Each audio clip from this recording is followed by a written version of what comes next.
So guys good morning. তো আজকে আমি ইলিশ মাছের রেসিপি নিয়ে চলে এসেছি। ইলিশ মাছের রেসিপি নিয়ে আসার কারণ হচ্ছে আমার মা আর আমার মেজো কাকিমা আমার বাড়িতে এসেছে। তো আমি থাকি কলকাতায়, বাপের বাড়ি হচ্ছে সুন্দরবন। তো মেজো কাকিমাকে অনেক দিন ধরে ডাকছিলাম, কোনো দিন আমার বাড়িতে আসেনি। আমার যত বছর বিয়ে হয়ে সংসার করলাম, সংসার ছাড়াছাড়ি হয়ে গেল, মেয়ে বড় হয়ে গেল। তো এইবারে কাকিমা আসার ইচ্ছা হলো, তো কাকিমা এলো আমার বাড়িতে। তো কাকিমা যেহেতু গ্রামে থাকে, তো কলকাতার খাবার দাবার জানে না কেমন। তো আমি কাকিমাকে অনেক কিছু করে খাওয়ালাম। তো তার মধ্যে এটা একটা রেসিপি, ইলিশ মাছ সর্ষে বাটা দিয়ে। তো কেমন করে বানালাম সেটা আপনারা একবার দেখে নিন। ইলিশ মাছটাকে তো আমি ভালো করে ভেজে নিয়েছি, সর্ষে বেটে ছেঁকে নিয়েছি, কালো জিরে ফোড়ন দিয়েছি, নুন, হলুদ, কাঁচা লঙ্কা। সর্ষেটাকে ভালো করে কষিয়ে নেব, অর্থাৎ এই যে জলটা দেখতে পাচ্ছেন, জলটা ধীরে ধীরে শুকিয়ে যাবে। যখনই সর্ষের জলটা শুকিয়ে যাবে তখনই ভাববেন যে আপনার সর্ষে বাটাটা ভীষণ টেস্টি হবে খেতে। এরকম মাছের সর্ষে বাটা দিয়ে করলে খুব টেস্টি হয় গাইস, মানে বলে বোঝাতে পারবো না। মানে খেলে আপনিও মুগ্ধ হয়ে যাবেন যে হ্যাঁ, একটা পদ দিয়েও কিন্তু খাওয়া যায় যদি রান্নাটা ভালো হয়। দেখতেই পাচ্ছেন আমার সর্ষেটা কেমন কষানো হয়ে গেছে, পুরো তেল ছেড়ে দিয়েছে, মানে দেখলে আপনারও জিভে জল আসবে। তো সেমভাবে কষিয়ে নেবেন, তারপরে আপনার পরিমাণ মতন আপনি জল দেবেন, যে আপনার বাড়িতে কতজন ফ্যামিলি, কতটা ঝোল লাগবে সেটা আপনারা জানবেন। তো সেইভাবে ঝোলটা দিয়ে দেবেন। তারপরে দেখুন, অনেকেই ঝোল ফুটলে মাছ দেয়, কিন্তু আমি সেটা করিনি। আমি ঝোলটা দিয়েই মাত্র মাছ দিয়ে ঢাকা দিয়ে দিয়েছি। তারপরে দেখছেন কেমনভাবে ফুটে গেছে, টকবক করে ফুটছে, বুঝতেই পাচ্ছেন।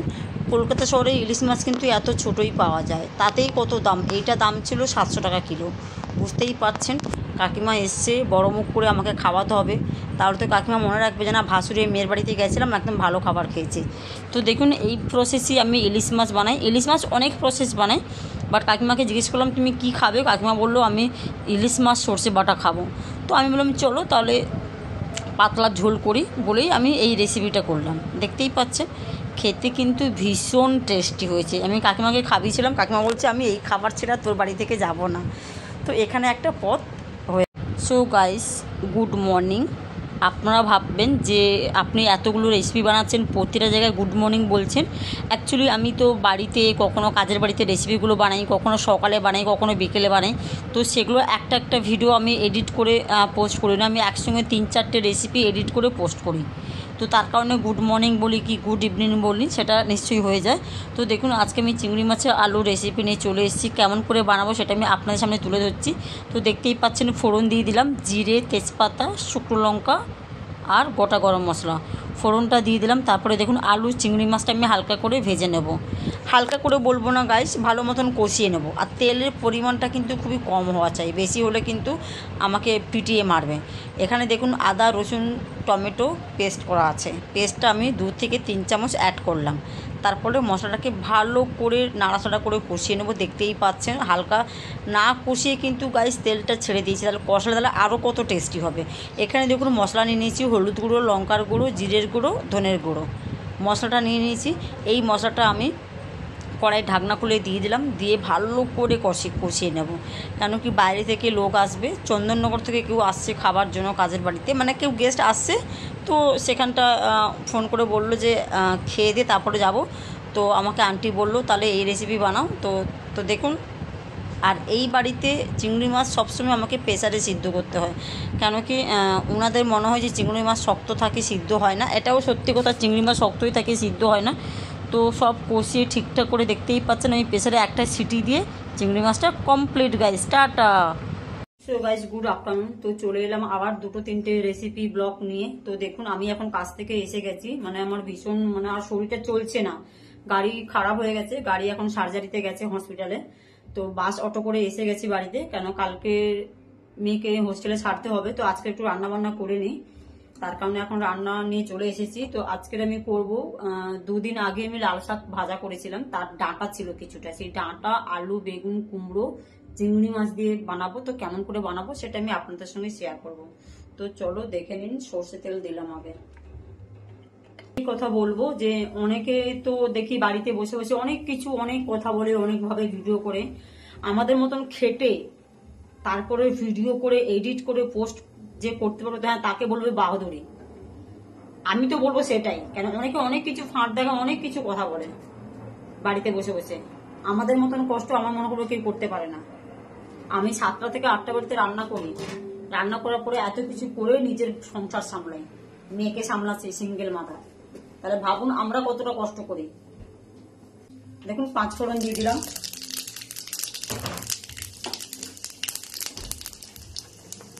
হাফ পেঁয়াজ কাটা ছিল,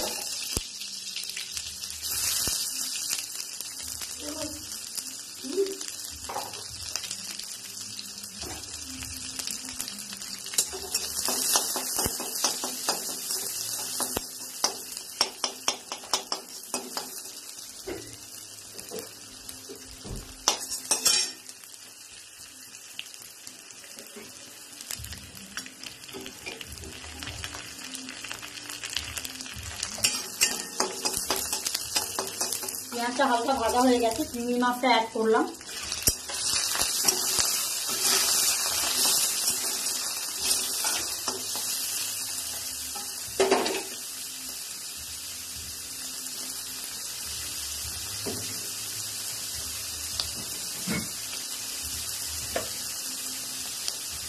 একেবারে হলুদ দিয়ে দিলাম পরিমাণ মতন, গুঁড়ো লঙ্কার গুঁড়ো, 2 কাঁচা লঙ্কা,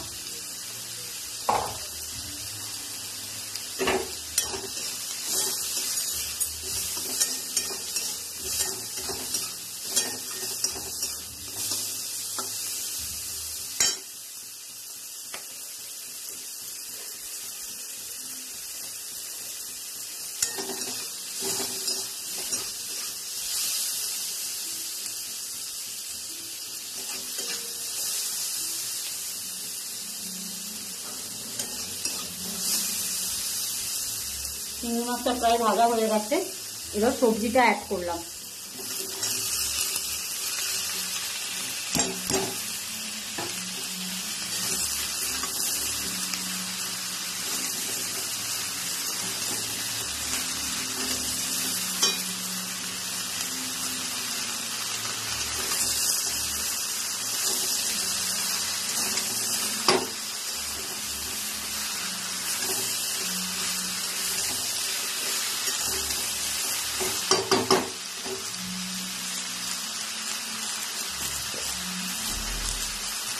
পরিমাণ মতো নুন দিয়ে দেবেন।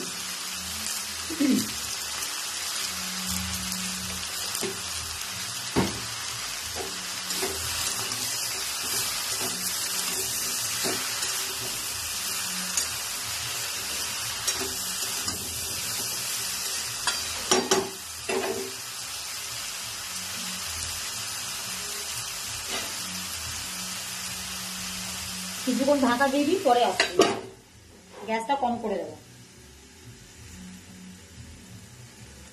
সো গাইস, আধ ঘন্টা হয়ে গেছে, তার মধ্যে আমি 1 কাপ চা খেয়ে নিলাম, কেন কি আর শরীর চলছে না, ভীষণ খিদে পেয়েছে, তো তরকারিটা হলে খাবো। দেখুন প্রায় হয়ে এসেছে।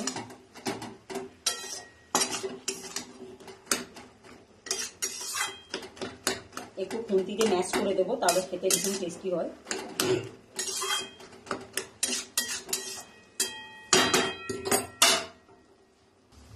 একটা টমেটোর হাফ আমি কুচিয়ে নিয়েছি, এটা দিয়ে দিলাম। আর ভাবলি 10 মিনিটের মধ্যে আমার তরকারিটা কিন্তু হয়ে যাবে পুরো।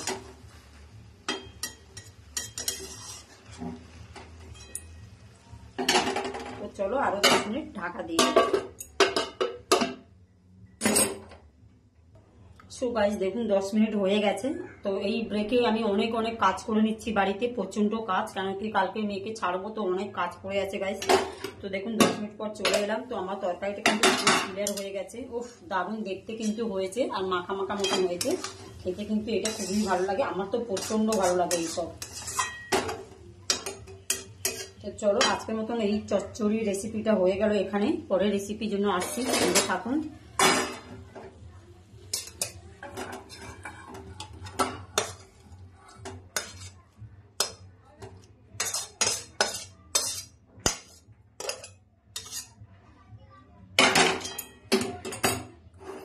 অনেকে বলে রান্না পারি না, তো আমি তাদের জন্য একটা কথাই বলবো, রান্না কিন্তু একদম ইজি।